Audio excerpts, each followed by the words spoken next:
வணக்கம். சற்று முன் வெளியான முக்கிய பரபரப்பான உங்களுக்கான தகவல்கள். வங்கக்கடலில் காற்றழுத்த தாழ்வு பகுதி. தமிழகத்திற்கு ஒரு வாரம் நல்ல மழைத்தான். வானிலை ஆய்வு மையம் தகவல். இதை பற்றி தகவல்களை தான் இந்த வீடியோவில் பார்க்க போகிறோம். கீழே ரெட் கலர் பட்டனை கிளிக் பண்ணி சப்ஸ்கிரைப் பண்ணிக்கோங்க. பக்கத்தில் இருக்கிற பெல் ஐக்கானையும் மறக்காமல் கிளிக் பண்ணி வச்சுக்கோங்க. அப்போ தான் நான் ரெகுலராக வீடியோ போகிறது உங்களுக்கு நோட்டிஃபிகேஷனாக வந்து சேரும். வாங்க வீடியோக்குள்ளே போகலாம். மறக்காமல் லைக் பண்ணிக்கோங்க. தமிழ்நாட்டில் தற்போது தென்மேற்கு மாவட்டங்களில் ஓரளவிற்கு நல்ல மழை பெய்து வருகிறது. இந்த சூழலில் வங்கக்கடலில் தற்போது காற்றழுத்த தாழ்வு பகுதி உருவாகியுள்ள நிலையில் பல இடங்களில் ஓரளவிற்கு நல்ல மழை பெய்து வருகிறது. இதற்கிடையே தமிழகத்தில் இன்று இரு மாவட்டங்களில் கனமழை பெய்யும் என்றும் அடுத்த 4 நாட்களுக்கு மிதமான மழை பெய்யும் என்று வானிலை ஆய்வு மையம் தெரிவித்துள்ளது.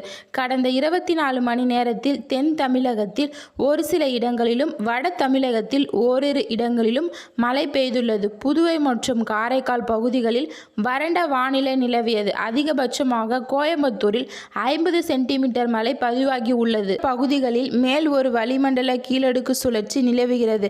இதனால் இன்று தமிழகத்தில் ஓரிரு இடங்களிலும் புதுவை மற்றும் காரைக்கால் பகுதிகளிலும் இடி மின்னலுடன் கூடிய லேசான முதல் மிதமான மழை பெய்யக்கூடும். ஓரிரு இடங்களில் பலத்த தரைக்காற்று மணிக்கு 40 முதல் 50 கிலோமீட்டர் வேகத்தில் வீசக்கூடும். நீலகிரி மாவட்டம் மற்றும் கோயம்புத்தூர் மாவட்ட மலைப்பகுதிகளில் ஓரிரு இடங்களில் கனமழை பெய்ய வாய்ப்புள்ளது.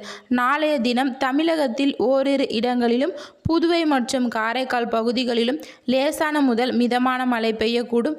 ஓரிரு இடங்களில் பலத்த தரைக்காற்று மணிக்கு 40 முதல் 50 கிலோமீட்டர் வேகத்தில் வீசக்கூடும். வரும் ஆகஸ்ட் 16 முதல் 20ஆம் தேதி வரை தமிழகத்தில் ஓரிரு இடங்களிலும் புதுவை மற்றும் காரைக்கால் பகுதிகளிலும் லேசான முதல் மிதமான மழை பெய்யக்கூடும்.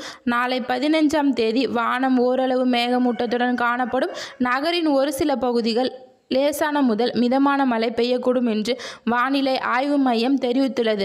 அதை பொறுத்தவரை ஆகஸ்ட் 16 மற்றும் 17ஆம் தேதிகளில் தென் தமிழக கடலோர பகுதிகள், மன்னார் வளைகுடா மற்றும் குமரி கடல் பகுதிகளில் 50 கிலோமீட்டர் வேகத்தில் சூறாவளி காற்று 60 கிலோமீட்டர் வேகத்திலும் வீசக்கூடும் என்பதால் ஆகஸ்ட் 18ஆம் தேதி வரை தென் தமிழக கடலோர பகுதிகள், வட தமிழக கடலோர பகுதிகளுக்கு அப்பால் உள்ள தென்மேற்கு வங்கக்கடல் பகுதிகள், மன்னார் வளைகுடா மற்றும் குமரி கடல் பகுதிகளில் சூறாவளி காற்று மணிக்கு 40 முதல் 50 கிலோமீட்டர் வேகத்தில் வீசக்கூடும் என்பதால் 60 கிலோமீட்டர் வேகத்தில் வீசும் என்று வானிலை முன்னறிவிப்பு தகவல்கள் விடுத்துள்ளது. நன்றி, வணக்கம்.